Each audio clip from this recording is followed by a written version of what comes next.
everybody.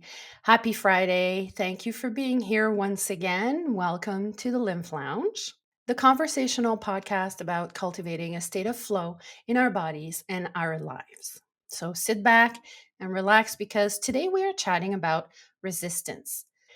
If you are brand new, just a quick introduction. I'm Genevieve Albert Mowini. I am a retired facialist turned lymph naturopath a few years ago.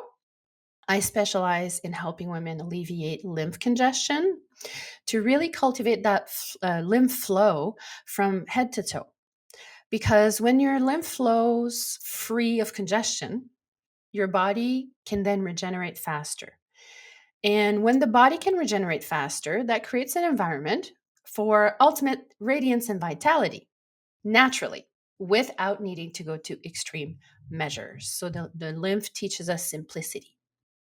So when the lymph is not flowing properly, it means there is resistance somewhere or somehow. And that can be resistance from various stressors that we are going to discuss further today. But before we dive into that, I want to talk a little bit about resistance in our lives as well, not just in our bodies. So this year, I am making an effort to really celebrate the milestones. Celebrating milestones, I find, allows us to take a pause and reflect on the various journeys life takes us through.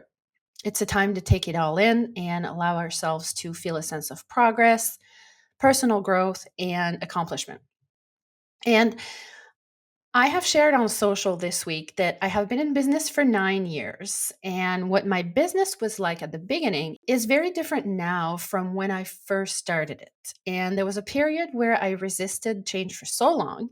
And I would have saved myself a lot of grief for 5 years if I had just embraced change sooner and embraced this new passion right away. But what I have noticed is a lot of people also go through the same process where we resist things for so long, and when we finally embrace them, we're like, why didn't I do this sooner?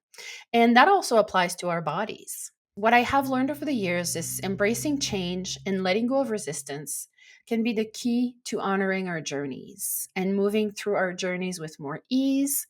And that includes health journeys as well. And when we are in more ease in our lives, our body is more in the flow. So, letting go of resistance in our lives can certainly result in less constriction, less resistance in our body as well. And that's what I want to talk a little bit about more today.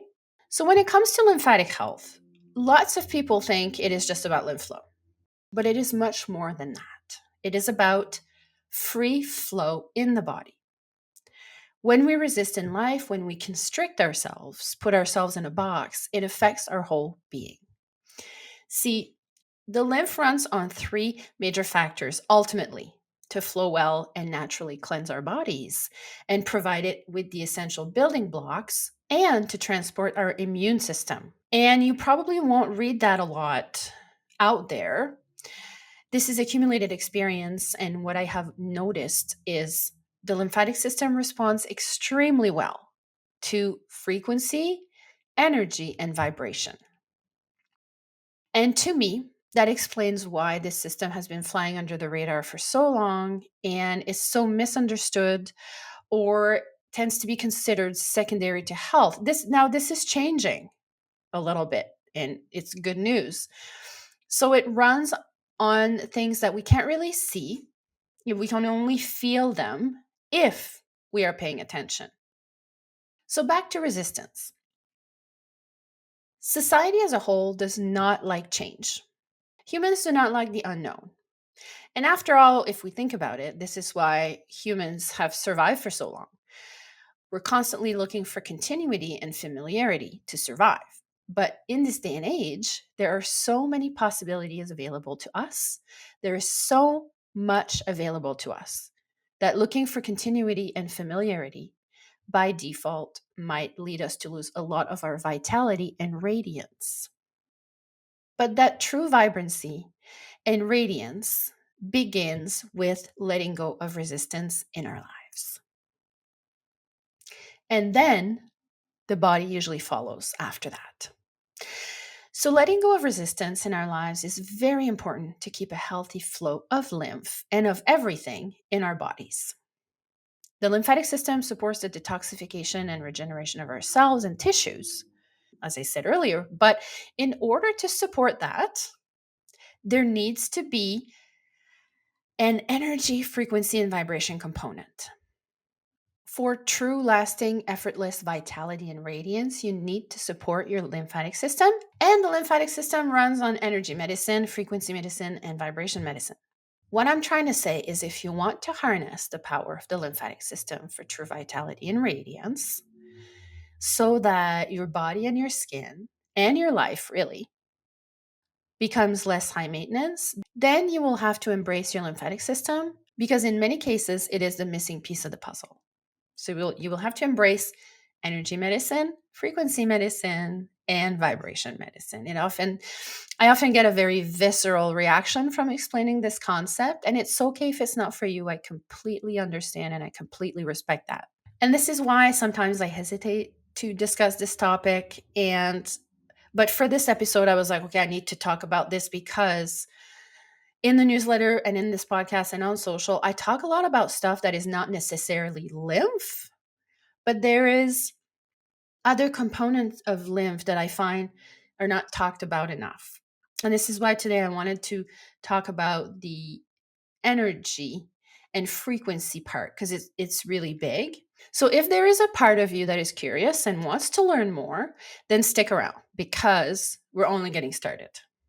So my question today is, are there any areas of your life where you're feeling resistance? You know you've been feeling resistance for a while. You're either, we're trying to push through or just ignore it, hoping it goes away, but the resistance is there. You can feel it. What is possible for you if you let go of resistance? How can you start paying more attention to what's going on in your body, to where you can feel constriction? Those are all good questions to start this process of reconnecting with your flow. Today, for our first segment about drainage, we are going to talk about 3 types of stress that can create congestion in our lymph and hinder the general flow in our bodies. Those are lifestyle stress, chemical stress, and functional stress. Let's start with lifestyle stress. Proper lymph flow brings, as I said many times already, nutrients for tissue regeneration. It nourishes and oxygenates tissues where even blood can't reach. Many lifestyle habits do promote lymph congestion, unfortunately, especially diet, exercise, and sleep hygiene mainly. This is why the topics I cover for lymph are not limited to just lymph. It is a much bigger picture than that. It's about nutrition, like nourishing our bodies, movement, mindfulness, etc., because those all affect our lymph's ability to move ultimately. So, stress in lifestyle areas can lead to internal changes in our tissues and organs, which affect our vitality, and also external changes in our tissues, which affect our radiance on the outside as well. But the good news is we can help restore and promote proper lymph flow and therefore restore the health of the tissues with manual techniques and lifestyle adjustments. Shocker, right? I like to combine in clinic manual lymph drainage sessions with the proper lifestyle changes, the proper tools, techniques, and technologies at home. Manual lymph drainage techniques to look for are Vader, Foldy or Foldi, I'm not sure how to pronounce it, Casely Smith, Chickley, and Leduc. I will list those in the episode description. And then for at home, I get asked that question a lot, and there's a couple things I can recommend. First is microcurrent, a good at home device. Certain frequencies do stimulate drainage, lymph drainage. I also recommend red and infrared light therapy, vibration plates or tools, sauna tools such as sauna blankets if you don't have a lot of space, gua sha tools, fascia tools as well, such as the Fascia Blaster by Ashley Black, and grounding pads. Those are the main ones, and I will also list all of those in the episode description. Then we have chemical stress. The term chemical is used here to describe the waste produced by our cells daily, the various toxicants that we can be exposed to in everyday life. If the lymph cannot flow properly to clean it all up, waste and toxicants can accumulate in our cells and our tissues and organs and also create various internal and external symptoms. So, proper, gentle detoxification combined with a low tox living philosophy, eliminating a little bit at a time, and also mindfulness strategies can help unburden the body and help us feel like ourselves again, while all the while supporting external improvement as well. That's a bonus, right? And for chemical stress, I recommend bioresonance testing. It is also called a biosurvey, bioenergetics, or biofeedback. I can tell you from experience that many aspects of lymphatic health, such as parasites, mold, or heavy metal stress, can be easily missed on traditional testing, unfortunately, and can just make it harder to get to the true root cause in many cases of why things are not flowing properly. Then, in the last stress category, we have functional stress, also known as physiological or biological stress. Functional stress is the basic idea that bodily changes occur as we gradually accumulate damage to various cells and tissues in the body over time.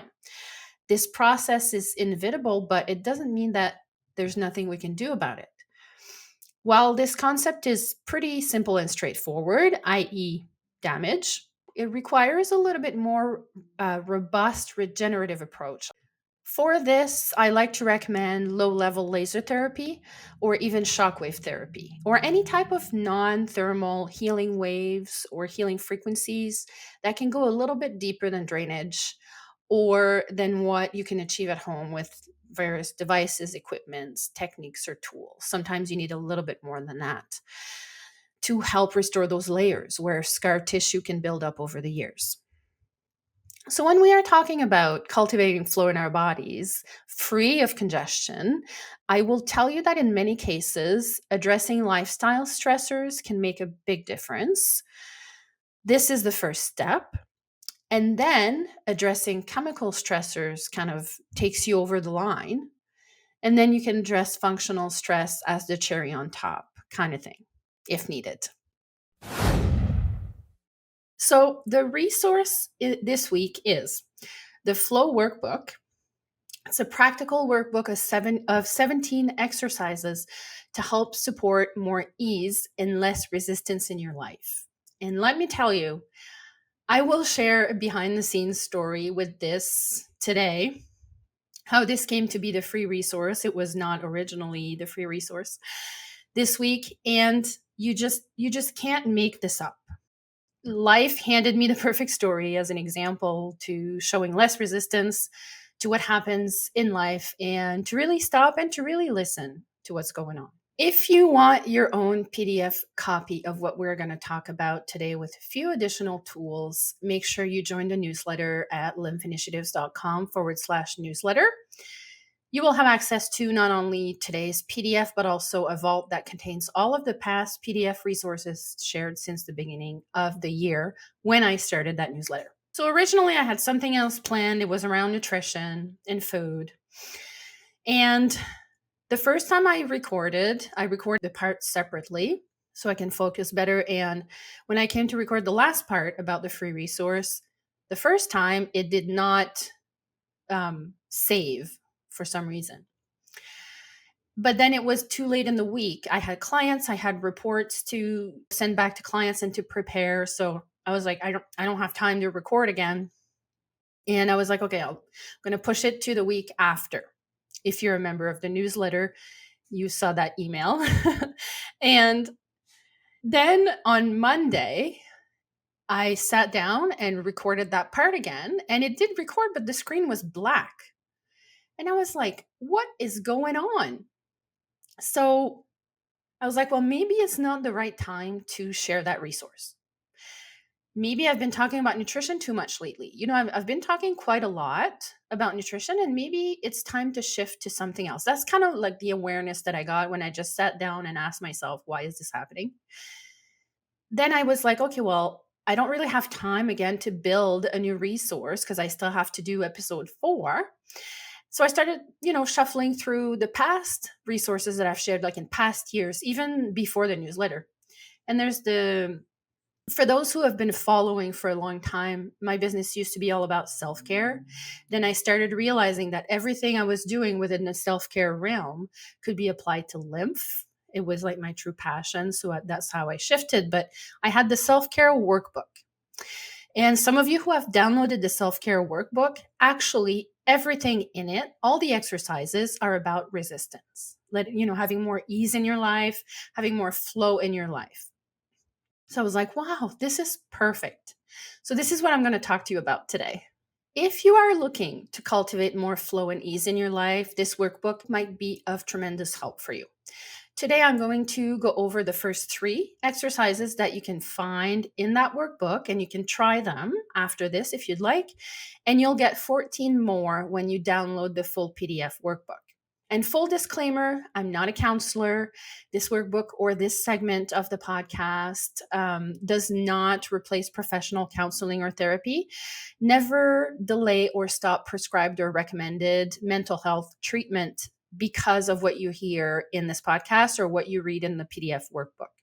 I'm only sharing tools for educational purposes that you can use and explore if they work for you. I suggest that each week you select 3 to 5 exercises to complete. After making your selection, make sure to include these exercises in your schedule. You can use your favorite planner to do so. By choosing these weekly exercises and putting them in your calendar, it allows you to give yourself time for reflection, no matter your obligations. Like I say, if it's not in your calendar, it doesn't exist. Every week, you can either choose an exercise that you enjoy, or you can challenge yourself to get out of your comfort zone and choose a different exercise that you would not normally choose. Always keep in mind that the workbook serves as a tool for cultivating more flow in your life. So feel free to use it however feels right in that moment and that week. The first exercise is a meditation exercise. Many people are uncomfortable with meditation, and I don't blame anyone for feeling that way. Meditation is a lost art, and one of the ways we can cultivate flow is to quiet the monkey mind. And the best way to quiet the monkey mind, you guessed it, is to meditate. But again, society has put meditation in a box on what it needs to look like or should look like. Meditation doesn't have to be done a certain way. You can walk during meditation. You can stand up with your hands on the back of a chair. You can lay down anywhere you'd like. You can fold your knees. You can sit on the couch. You can sit anywhere. It does not matter. And if the first thought that pops up in your mind is, I am not good at meditating, I can't shut down my mind, well, that, my friend, means you are good at meditating because you're aware of what is going on in your mind. And that's meditating. Awareness is the first step. And if you can start to notice what's going on, you are excelling at one of the aspects of meditating already. So let your monkey mind flow. And then eventually, the more you meditate, the more easily you'll be able to quiet the mind. That might take some time. Don't set expectations. So find a comfortable place to sit and close your eyes. Place one hand on your belly and one on your chest, and take a deep breath in through your nose. And notice how your belly pushes out your hand.